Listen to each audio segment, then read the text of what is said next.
Welcome to My Therapist is Out. Each episode, we talk with a therapist from Open Space Therapy Collective or LGBT community members about mental health and building community. I'm your host, Renae Johnson, licensed therapist and founder of Open Space Therapy Collective, where we are your hub for queer and trans mental health care.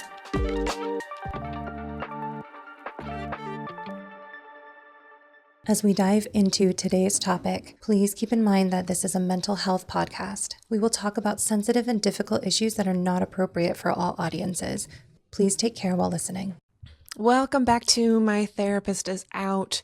We are wrapping up the identity-based harm and community care series, and I hope it's been a helpful conversation for you. We've had some really great conversations about how not only leaning on community, but different ways to do that, how your body internalizes that, how you can use your body to move forward, how you can lean on community, how you can lean on ancestral lineage, and really that radical healing power that comes with community care, especially in the time of all of these really violent ICE attacks. And we will continue, I'm unfortunately continuing to have to deal with this for 2026. So this will be a conversation that we'll come back to.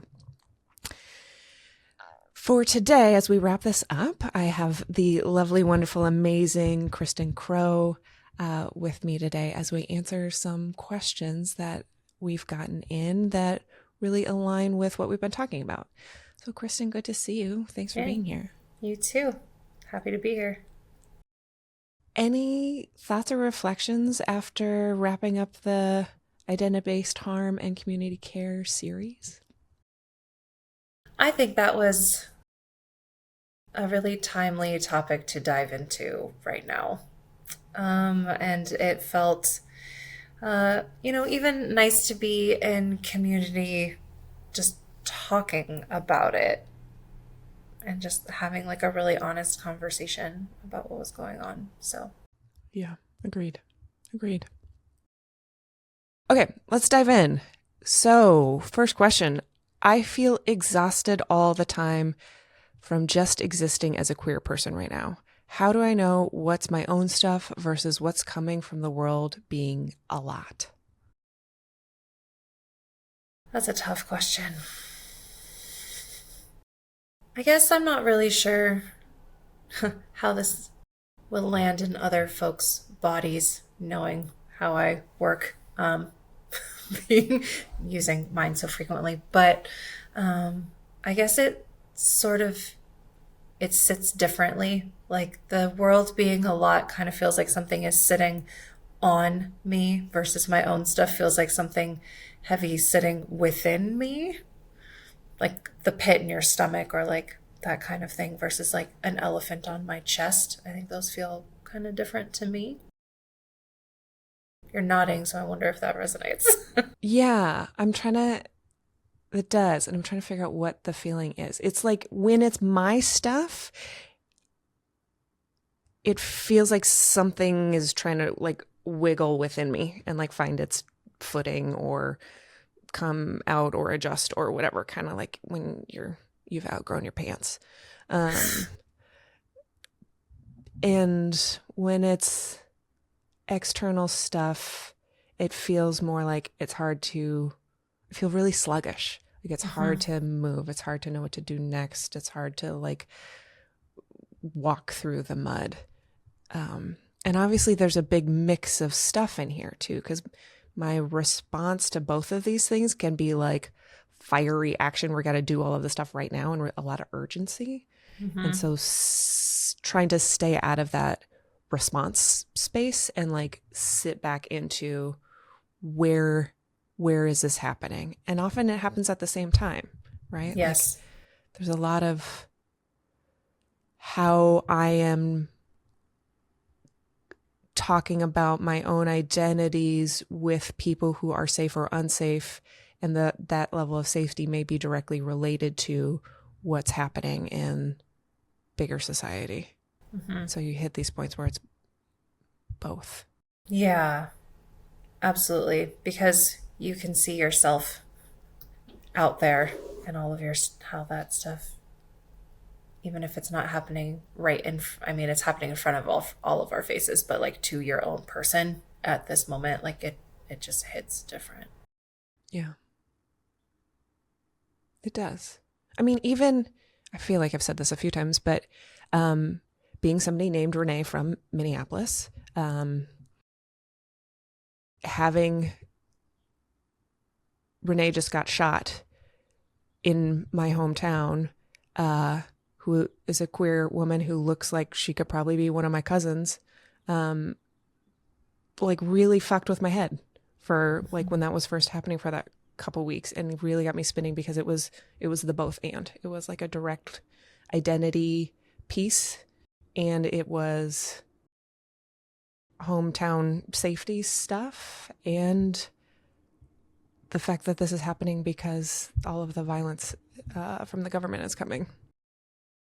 So it's kind of a big soup. Yeah, it absolutely is. Next question. I don't know if I'd call what I've been through quote unquote trauma, but my body is definitely holding something. What are signs identity-based harm might be showing up even if I don't have the language for it? I'd say if you've opened Instagram at any point in the last 2 years, you've definitely experienced at least some trauma. Mm-hmm. I feel like you and Tara talked about this in your episode a little bit, so going back to that episode would be helpful too. Yeah, absolutely. We definitely did. And it's like, oh, I can feel a tightening in my chest and I can feel all of the things. Maybe that's what it feels like. Hey, Renae popping in just for a minute to say thank you for listening. We really hope you are enjoying the conversation today. Any chance you have to rate, review, subscribe, and share with a friend makes a huge impact, and we greatly appreciate it. If you have extra bandwidth and want to support the show even further, you can go to mytherapistisout.com and click the donate button. Any donations from $5 a month to a one-time donation makes a huge difference for us. We're a little self-published podcast, so any extra dollar helps. Again, go to mytherapistisout.com and hit donate. Now back to the show. I guess it kind of feels like it feels kind of like the first question, right? Like knowing what those sensations can feel like in you. I guess I'm thinking about, if we're talking about everything that's happening right now, like I am a non-binary person of Japanese descent, and my grandparents were in the concentration camps in World War II. And so I'm feeling a lot of the generational stuff come up, and it feels buzzier and on like a very, this sounds really weird, but but I guess if we don't have language for it, but it feels like a genetic, like DNA sort of deepness within me. That's not language, that's a feeling that I'm trying to put into a word. Yeah. How in your body do you sense that genetic deepness? Currently, as I'm talking about it, it feels very present in my chest and oddly in my hands. I'll process that later, but I think when I am looking at the things and I'm noticing what's happening as my own reaction response, then because that doesn't feel like something that has happened to me directly, but it feels based on my identity, watching other folks have these horrific acts of violence, even through like my phone. Yeah. Engagement with social media is definitely a thing. Like you can see in your algorithm what's showing up because you're engaging with it, whether that's like staying on something longer or passing it by or whatever. And so if you're starting to notice trends there, that can be I'm really focused on X type of event, or X type of harm.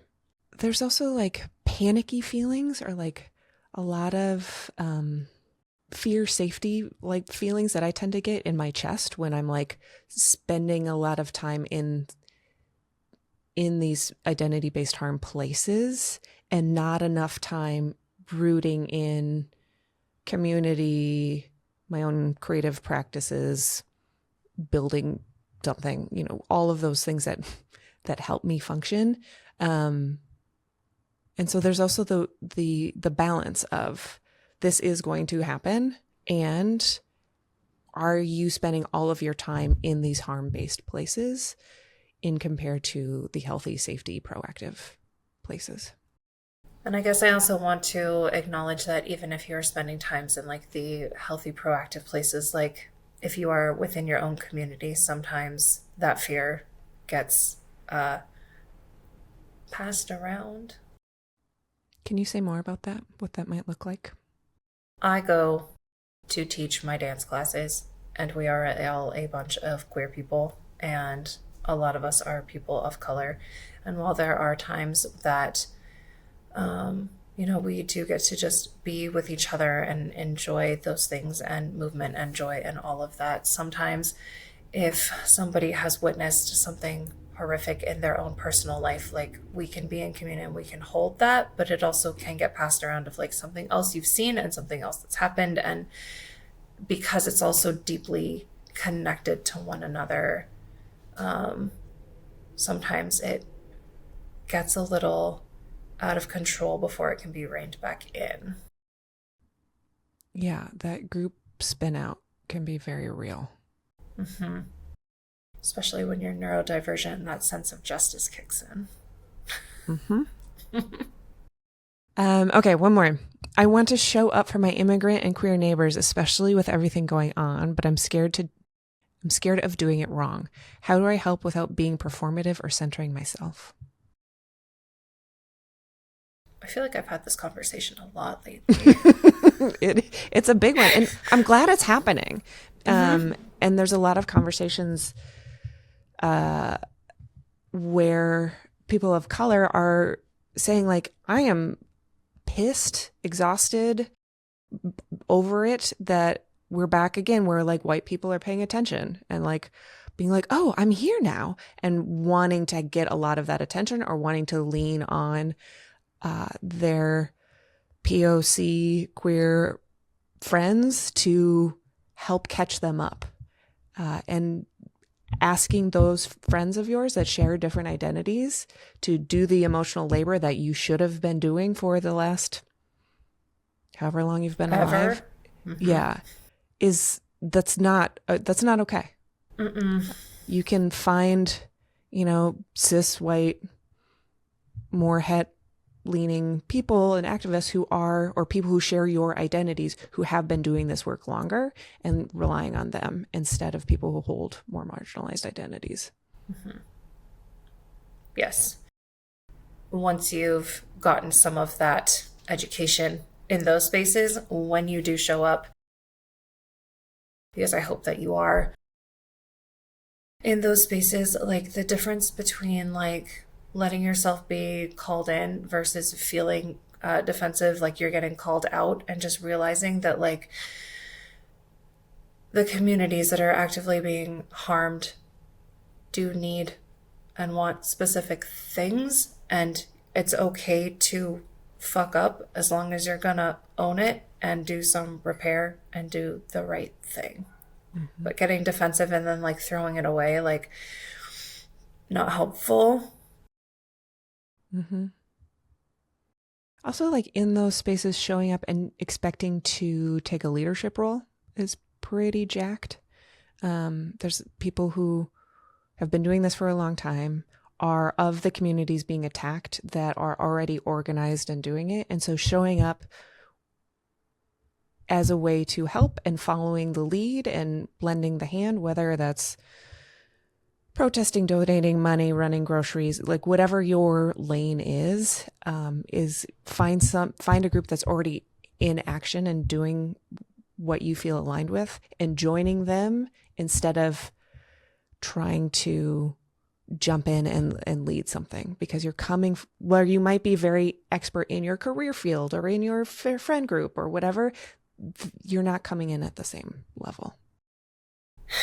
No, and also I don't know, it feels related because it came up while you were talking, but also like being able to use your privileges that come with those things at the same time, right? Like the role that you might need to take might be different, and something else might be asked of you. But also, like, don't take that as you have all the power. Just take that as like you can be a different kind of shield and force and piece of the action. Yeah. Okay.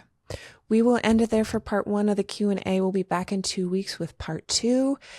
This will come out just before the LA Queer Coalition is holding their next town hall, which is February 28th from 1 to 4 at the Connie Norman Center in West Hollywood.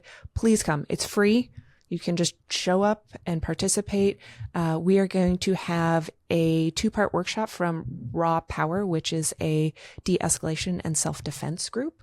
So they will teach you all sorts of ways to de-escalate, protect yourself, and what to do if you find yourself in a situation where you're getting attacked, especially since this isn't some random person on the street. We're at new levels of threat. So please join us for that. There will also be a bunch of different organizations tabling throughout the event, ways to volunteer, resources if you need resources, go bags. We'll have therapists there volunteering if you want somebody to talk to, because my God, everybody needs somebody to talk to right now. So please join us for that. Otherwise, we will see you in 2 weeks. See you then. My name is Charlie. My pronouns are he, they. A moment of queer joy is, well, it's just last night. My friends and I had a beautiful dinner. We all cooked together, just queer cooking and musical theater going. It was good. Hi, my name is Ray Hamilton Vargo. Pronouns are they, them. A queer moment of joy for me. I was recently out for drinks with some friends, and we were going around sharing our good news. Every single person had some sort of creative project, a script, something like that was very much a queer story that was moving forward in like a production sense. So it was just a great moment, not only to like cheer for my friends, but to also be like, hey, as much as they're trying to silence queer people, like we stay winning and we stay telling our stories. And I love that. Thanks for joining us. If you're in California and looking for a therapist, visit our website at openspacetherapycollective.com and book a free intro call with one of our therapists. If you're enjoying My Therapist Is Out, please rate, review, and follow us on Spotify, Apple Podcasts, and YouTube. Do you know somebody who could use a little extra dose of queer community? Send them one of your favorite episodes of My Therapist Is Out and help our collective grow one listen at a time. My Therapist Is Out is an open space therapy collective podcast, and our podcast editing is done by Rachel Peltzer and Smash and Grab Studio. We'd love to hear from you about today's topic, so email us at info@openspacetherapycollective.com. You can find us on TikTok and Instagram at Open Space Therapy Collective. Thanks for listening.